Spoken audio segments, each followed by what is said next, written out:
یہ کتنے دن کے لیے آئے ہیں؟ ویزا میں کوئی اور شہر بھی لکھوایا ہے یا پوری مدت یہیں گزارنے کا ارادہ ہے؟ عارض کی بیوی نے خواب میں مٹر پلاؤ نکالتے ہوئے شوہر سے پوچھا، جو کھانا لگانے میں اس کی مدد کرنے کے خیال سے کچن میں آ گیا تھا۔ آہستہ بولو، ڈائننگ ٹیبل پر آ چکے ہیں، سن لیں گے، عارض نے قدرے ناراض ہو کر کہا۔ شاہین شرمندہ ہو گئی، پھر سرگوشی کے انداز میں بولی، لیکن یہ پہلے کبھی نہیں آئے، اب بڑھاپے میں کیوں ڈولتے پھر رہے ہیں؟ کہہ رہے تھے ایک بار پھر ان گلی کوچوں میں گھوم پھر لینا چاہتے ہیں جہاں بچپن اور نوجوانی کے دن گزارے تھے۔ کچھ اس طرح بولے کہ سچ پوچھو تو مجھے ان پر بڑا ترس آیا۔ شاہین منہ بگاڑ کر خاموش ہو گئی۔ صادق میاں، اور کون کون باقی ہے شہر میں؟ کھانا کھاتے ہوئے شبیر نے پوچھا۔ زیادہ عمر پانے کا ایک شاخسانہ یہ بھی ہوتا ہے کہ ساتھ کے لوگ ساتھ چھوڑ چکے ہوتے ہیں۔ اب ایسی عمر بھی نہیں ہو گئی آپ کی، صادق نے جواب دیا، آپ کے کئی ہم عمر لوگ موجود ہوں گے۔ لوگ نہ بھی ہوں تو ان کے بال بچے یا کنبے کے دوسرے افراد تو شاید مل جائیں، شبیر نے پر امید لہجے میں کہا۔ تھوڑے بہت تو ضرور مل جائیں گے، جن سے یہاں ہونے کی امید کی جا سکتی تھی، ان میں سے بیشتر سرسبز چراگاہوں کی طرف نکل لیے ہیں۔ دنیا اب کہاں رہ گئی، سکڑ کر گلوبل ولیج بن گئی ہے۔ پہلے کوئی مضافات سے آتا تھا تو ہم لوگ کہتے تھے دیکھو بیچارہ 4-5 میل دور سے چلا آ رہا ہے۔ صادق کی اہلیہ ہنس پڑیں، 60 کے پیٹے میں تھیں، لیکن صحت مند، خوش مزاج اور بڑی اسمارٹ خاتون تھیں۔ بولیں، ہمارے ساتھ اسکول میں ایک لڑکی پڑھا کرتی تھی، اس کی منگنی جن صاحب سے ہوئی وہ FRCS کرنے لندن گئے ہوئے تھے، واپس آئے تو ان کے نام سے انگلینڈ ریٹرن یوں چپکا جیسے ان کا ٹائٹل ہو۔ اب تو جسے دیکھیے منہ اٹھائے یورپ، امریکہ، آسٹریلیا، جانے کہاں کہاں بھاگا چلا جا رہا ہے۔ یہ لیجئے تیتر مسلم، انہوں نے ایک خوبصورت ڈش آگے بڑھاتے ہوئے اسی سانس میں کہا۔ تیتر؟ تیتر کہاں سے آ گئے؟ کیا ادرا کے جنگلوں میں یہ اب بھی پائے جاتے ہیں؟ کیا اب بھی گھر سے کوئی شکار کو جاتا ہے؟ شبیر نے جلدی جلدی بے صبر لہجے میں پوچھا۔ صادق مسکرائے، بھائی جان، جنگل ہوں گے تب تو بچیں گے بیچارے تیتر، جنگل تو کٹ کے صاف ہو گئے، اب کیسے تیتر، کہاں کے تیتر؟ تیتر کی گردان سے صادق کی اہلیہ کو کچھ یاد آ گیا، ناک پر سرکتا چشمہ اوپر چڑھاتے ہوئے بولیں، یاد ہے بچپن میں ہم لوگ ایک پہیلی بجھایا کرتے تھے، تیتر کے 2 آگے تیتر، تیتر کے 2 پیچھے تیتر، آگے تیتر پیچھے تیتر، بولو بولو کتنے تیتر؟ شبیر بچوں کی طرح ہی کھلکھلا کر ہنسے، لیکن یہ بتائیے یہ کہاں سے آئے؟ وہ بھی 4 پہیلی کے جواب میں تو 3 ہی ہوتے ہیں۔ ہمارے آن جہانی شیام ناتھ کے پوتے نے تیتر بٹیروں کا فارم کھول رکھا ہے، شادی بیاہ اور ہوٹلوں میں خوب کھپت ہے۔ ملک تو اب پرانے فیشن کی چیز ہو گئی، عارض نے لقمہ دیا۔ شبیر کا منہ کھلے کا کھلا رہ گیا۔ بھائی شیام ناتھ کا خاندان تو سخت ویجیٹیرین تھا۔ اب صرف لڑکوں کی بیوہ دادی ہیں جو گوشت کیا لہسن پیاز تک نہیں کھاتی۔ ویسے گوشت نہ کھانے سے پولٹری فارم کھولنے کا زیادہ تعلق نہیں ہے، بلکہ کسی بھی گوشت کو بیچنے سے تعلق رکھنے کا نہیں ہے، بزنس تو بزنس۔ ان کے ہاں جاؤں گا، وہاں کئی لوگ ایسے ہوں گے جو مجھے پہچان لیں گے۔ پھر وہ اچانک مسکرا پڑا۔ وہ یاد ہے لیلا دھر، ان کے دور کے ایک رشتہ دار کا لڑکا، اس کے باپ کا بڑا سا کرانہ اسٹور ہوا کرتا تھا، وہ گھر والوں سے چھپا کر انڈے کھایا کرتا تھا، موقع مل جائے تو گوشت بھی اڑا لیتا تھا، اس کا کچھ پتہ ہے؟ ارے وہ گوشت انڈے اڑانے والا اب خود کدو لوکی بنا پڑا ہے، سارے مزے ہوا ہو گئے، صرف سبزیاں کھانے کی اجازت ہے، وہ بھی ابلی ہوئی۔ عارض کی بیوی کا لہجہ سفاکی کی حد تک بے رحم تھا۔ شبیر نے بھنے ہوئے تیتر کا نوالا منہ میں ڈال تو لیا، لیکن اس کا مزہ بھوسے جیسا ہو اٹھا۔ بھوسا جو گھر میں پلی گائے کے لیے مولوی نعمت اللہ کا بھتیجا شرافت اللہ گاؤں سے لایا کرتا تھا۔ اور وہ مولوی نعمت؟ لیکن نام ادا کرتے ہی شبیر کو اپنی حماقت کا احساس ہوا، وہ تو شبیر کی پچھلی نسل کے تھے، انہوں نے اسے قرآن پڑھایا تھا، قبر میں ان کی ہڈیاں تک بھوسا بن گئی ہوں گی۔ مولوی نعمت عرف عام میں انڈے والے مولوی صاحب کہلاتے تھے، نہ جانے کتنے سویرے گھر سے چلا کرتے تھے، کب سوتے تھے کب جاگتے تھے، وہ انسان تھے یا جن، کوئی اندازہ لگا نہ پاتا۔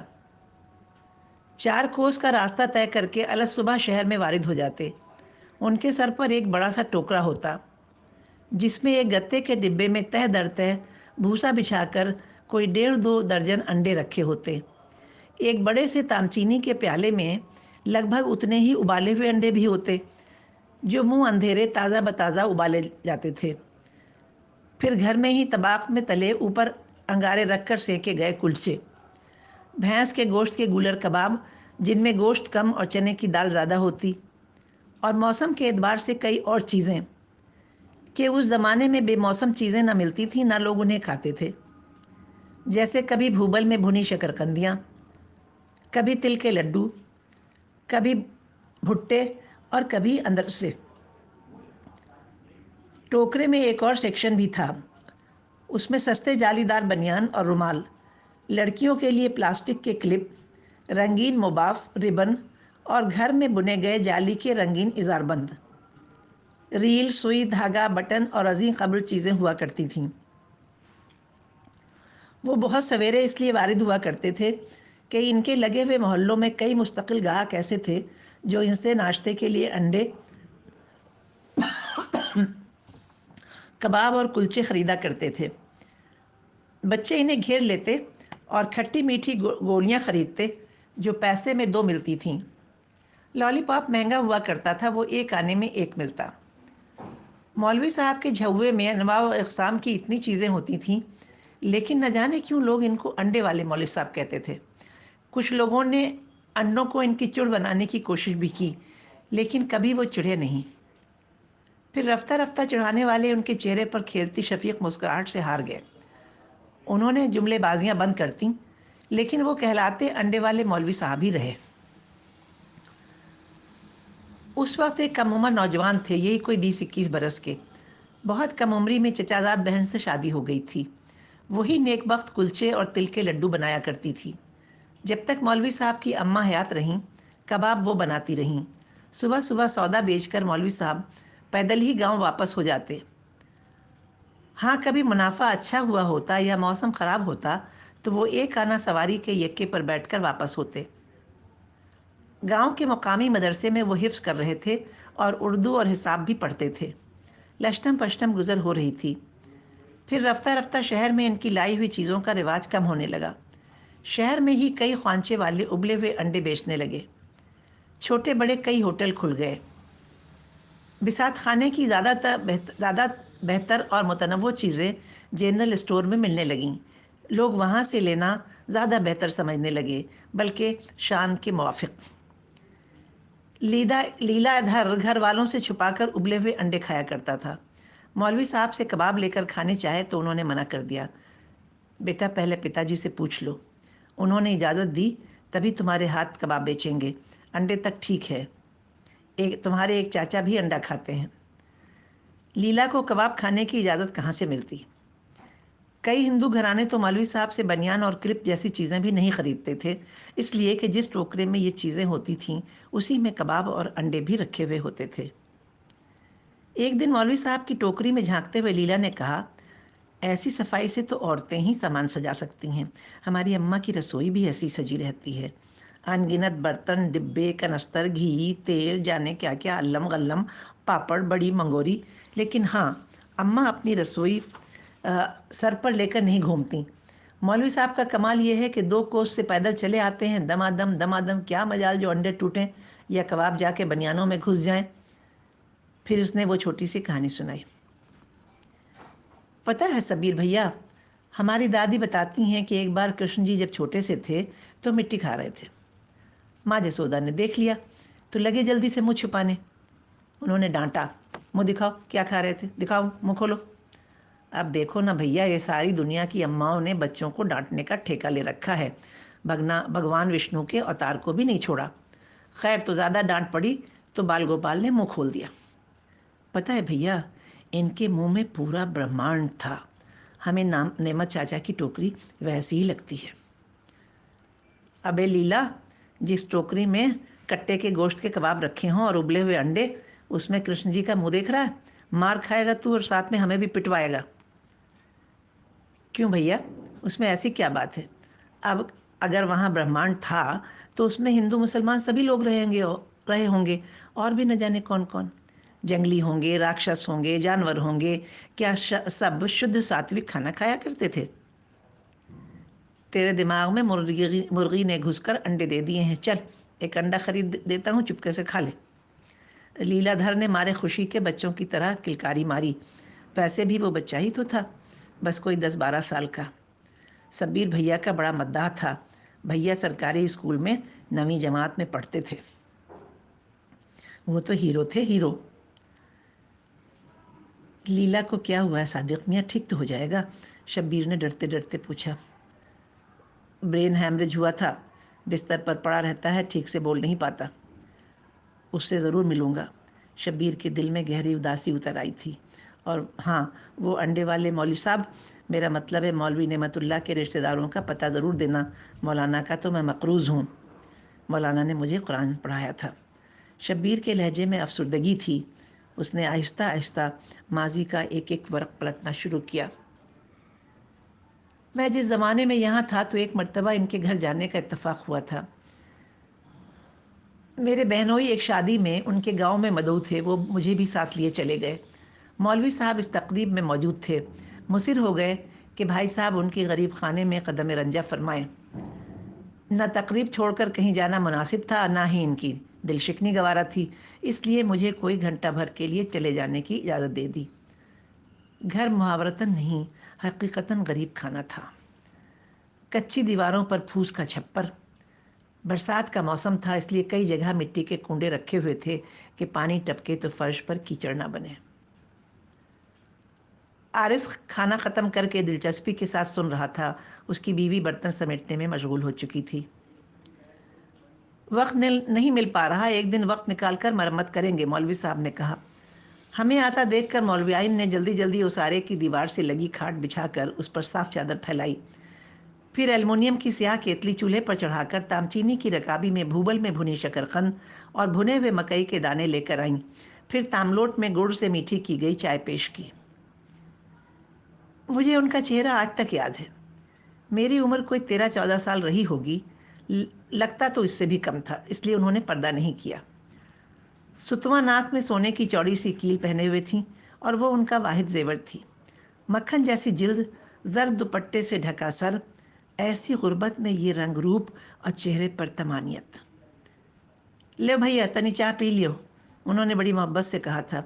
वो फरिश्तों जैसी मुस्कुराहट, वो नौजवान नूरानी चेहरा मुझे बरसों याद रह गया। और उनका ये जुमला, ले भैया तनी चाय पी लियो। आरिज हंसने लगा। हंसने की क्या बात है? शब्बीर ने कोशिश की कि लहजे से नाराज़गी न जाहिर हो। अरे हम बुड्ढों के नॉस्टैल्जिया पे हंस रहा होगा, सादिक ने कदरे मज़ाहिया लहजे में कहा। अरे बेटा आओ, हमारी उम्र में तो पता चले कि जिन्हें हम बेबज़ात समझते थे वो हमारे लिए कितने अहम हो उठे हैं।